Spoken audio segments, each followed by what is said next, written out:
Flash Report. Ito kapapasok lang na balita at mamaya kumuha tayo ng update at dalawang piloto na nawawalang fighter jet ng Philippine Air Force.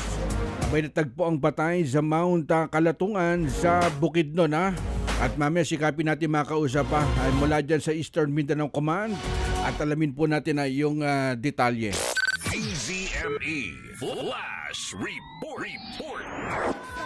Okay tayo, kagalingan ng kababaihan, kagalingan ng pamilyang Pilipino. Sa 4K, sama-sama. Sa 4K, sama-sama. Sa 4K, sama-sama tayo.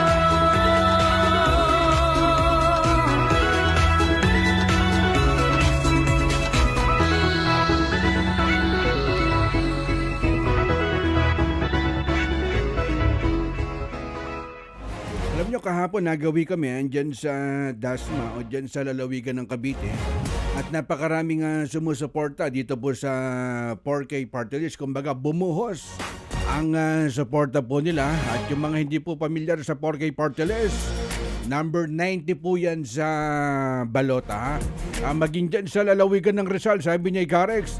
Dito rin po sa kahabaan po ng ng Ortigas. At may mga nakita nga po kaming tarpaulin na nakasabit po yung 4K party list. Yan ba yung madalas po naming nababasa o napapakinggan dyan sa Quezon Province? Nako, tama kayo. Lalo na ang buong Quezon Province.